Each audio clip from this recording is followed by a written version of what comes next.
446 میں آ کر شیعوں کی حکومت کو ختم کیا تغرل بیگ سلجوکی نے۔ سلجوک مسلمان ہوئے تھے محمود غزنوی کے دور میں، سلجوک ان کے بڑے کا نام تھا۔ تو ایک دفعہ محمود غزنوی نے سلجوک سے پوچھا اگر مجھے تیری مدد کی ضرورت ہو تو کتنے آدمی پیش کر سکتے ہو؟ تو اس نے ایک تیر دیا، کہا یہ ایک تیر ہے میرا، کسی کو یہ تیر بھیج کر میرے علاقے میں بھیج دو تو چند گھنٹوں میں 1,00,000 تلواریں تیرا پہرا دینے کے لیے تیار ہوں، میرے پاس اتنی طاقت ہے۔ تو یہ سلجوک کی نسل میں تھا تغرل بیگ۔ اللہ تعالیٰ نے جب عرب زوال کا شکار ہو گئے اور ضعف کا شکار ہو گئے، جیسے بڑھاپے کا کوئی علاج نہیں، جب قوموں پہ زوال آتا ہے تو اس کا بھی کوئی علاج نہیں، پھر اور قوم کو جگہ ملتی ہے۔ جیسے بڑھاپا ایک فرد پہ آتا ہے، ایسے بڑھاپا قوم پہ آتا ہے۔ قوم کا بڑھاپا جوانی میں نہیں لوٹ سکتا، جیسے فرد کا بڑھاپا جوانی کی طرف نہیں لوٹ سکتا، قوم کا بڑھاپا جوانی کی طرف نہیں لوٹ سکتا، کوئی علاج نہیں، نئی نسل کا آنا ہی علاج ہے۔ تو عرب دھل چکے تھے، 600 سال بہت ہوتے ہیں حکومت کو، اپنی صفات گم کر چکے تھے، اب نئے خون کی ضرورت تھی۔ تغرل بیگ پہلا شخص تھا جس نے آ کر اہل السنت والجماعت کو استحکام بخشا، شیعوں کی حکومت کو ختم کیا، بغداد سے، شام سے، ان سارے علاقوں سے۔ صلاح الدین ایوبی نے اسماعیلی شیعہ کی حکومت کو ختم کیا، مصر۔ العاضد ان کا آخری خلیفہ تھا۔ صلاح الدین ایوبی نور الدین زنگی رحمۃ اللہ علیہ کا پروردہ تھا، اس کا دوست تھا، اس کے دوست بھی تھا، بچہ بھی تھا اس کے سامنے، زیادہ لکھنے پڑھنے کا شوق تھا۔ پھر اللہ تعالیٰ نے اس سے کام لیا اور اس کو مصر کا گورنر بنا کے بھیجا، مصر کی مدد کے لیے بھیجا۔ تو وہاں اس نے صلاح الدین ایوبی نے وہاں ختم کیا، تغرل بیگ نے یہاں ختم کیا۔ تو پھر سلجوک جو تھے نا یہ اقتدار میں آئے، ادھر ختم ہو گئی سلطنت بنو عباس کی، مصر ایک چھوٹی سی ترکوں کی سلطنت۔ تو اللہ تعالیٰ پھر مرکزیت کے لیے ایک نظام چلایا، دو لشکر آپس میں لڑ رہے ہیں ایک میدان میں، ایک جنگلی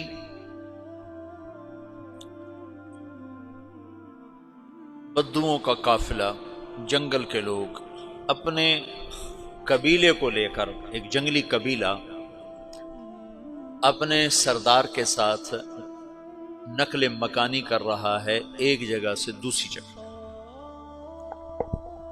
اللہ کا نظام کہ یہ لوگ چلتے چلتے چلتے اس وادی میں پہنچ گئے جہاں جنگ ہو رہی ہے، دو لشکر آپس میں لڑ رہے ہیں۔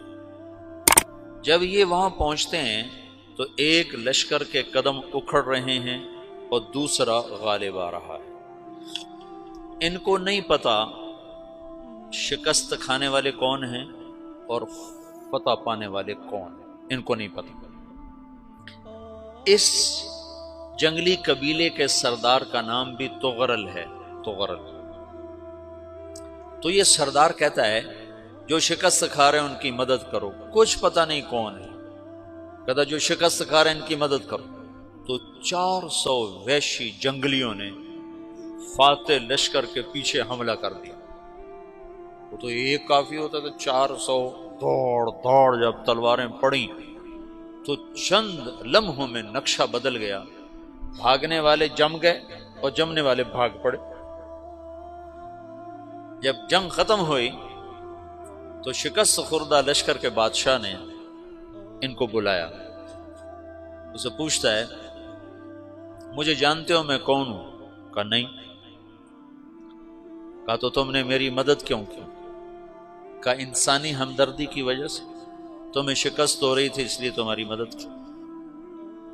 پھر اس نے اپنا تعارف کرایا، میں ہوں سلیمان سلجوکی، ترکی کا بادشاہ۔ مسلمانوں کا لشکر تھا اور تاتاریوں سے شکست کھا رہا تھا، تاتاری فتح پا رہے تھے، مسلمان شکست کھا رہے تھے۔ تو وہ اللہ کی غیبی مدد بن کر آئے، تو وہ اس سے کہتا ہے میرے ساتھ رہنا پسند کرو گے؟ تم نے میرے اوپر احسان کیا ہے، میں اس کا بدلہ دینا چاہتا ہوں، میرے ساتھ رہنا پسند کرو گے؟ کہنے کا کر لوں گا۔ تو اس نے اس کو لے کر ترکی آیا، اور استنبول اس وقت روم کی حکومت میں تھا، اس سے فتح کیا اس تغرل کے آگے چوتھے پانچویں پڑپوتے محمد فاتح نے۔ تو یہ استنبول ہے، یہ ترکی ہے، بیچ میں ایک چھوٹا سمندر ہے، یہاں ایک جاگیر ہے۔ تو سلطان سلیمان کہتا ہے یہ جاگیر تجھے وقف ہے، ادھر سے رومی مجھے تنگ کرتے ہیں حملے کر کر کے، تو میرا دفاع کرتے رہنا، یہ جاگیر تیری۔ اس جاگیر پہ اس نے اپنے قافلے کو آباد کر دیا، اپنے قبیلے کو، اور ایک چھوٹی سی حکومت بنا لی، جو ایک صوبہ سمجھو سلمان سلجوقی کا، وہ ایک چھوٹا سا صوبہ ہے۔ وہاں جب یہ رہ پڑا تو پھر یہ ایک شیخ کے بیت ہوتا ہے، وہاں شیخ طریقت ہے، ان کے یہ بیت ہونے جاتا ہے، وہ اس کو رات اپنے پاس ٹھہراتا ہے، تو ایک کمرے میں ان کو ان کا خادم ٹھہراتا ہے۔ یہ جب کمرے میں جاتا ہے تو سامنے دیوار میں تاکچے پر قرآن پڑا ہوا ہے، تو یہ تغرل بیگ کہتا ہے یہ کیا ہے، یہ کیا ہے؟ تو وہ خادم کہتا ہے یہ کتاب اللہ ہے، قرآن ہے۔ اچھا، وہ اس کو وہاں چھوڑ کے باہر چلا جاتا ہے۔ وہ دیہاتی آدمی، جنگل کا رہنے والا، پہلی دفعہ زندگی میں قرآن دیکھا، وہ کہتا ہے یہ قرآن ہے، اللہ کی کتاب ہے، میں اللہ کی کتاب کے سامنے سو جاؤں، کتنی بے ادبی ہے۔ تو اس نے ایسے قرآن اٹھایا اور سر پہ رکھ لیا اور کھڑا ہو گیا، ساری رات قرآن سر پہ رکھ کے کھڑا رہا۔ رات کے پچھلے پہر اس کو خواب آیا، کھڑے کھڑے اس نے دیکھا کہ اس کی پشت سے ایک چاند نکلا اور شیخ کی بیٹی کے سینے میں جا کے اتر گیا۔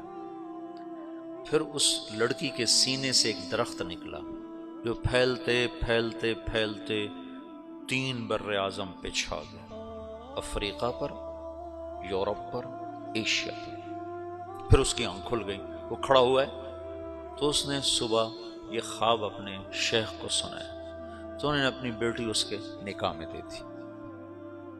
اس بیٹی سے ایک بچہ پیدا ہوا، تغرل بیگ نے اس کا نام رکھا عثمان، عثمانی ترک نام سنا ہوا، جو میں نے کل بتایا تھا کہ 1924 میں وہ خلافت ختم ہوئی۔ تو ایک بیٹا پیدا ہوا عثمان۔ عثمان نے پھر ایک نئی اسلامی حکومت کی بنیاد رکھی جو 1924 تک چلتی رہی، کوئی 800 سال یہ حکومت چلی۔ تو حکومت کا شیرازہ بکھرا، لیکن پھر جڑ جاتا تھا، اور وہ قرن اول والا جوڑ کبھی نہ پیدا ہوا، ٹکڑے بن گئے۔ ان ٹکڑوں میں اللہ لوگ پیدا کرتا رہا جو دعوت دیتے رہے، دعوت زندہ رہی۔ جو تربیت کا نظام تصوف کے ساتھ تھا، اب وہ تبلیغ کے ساتھ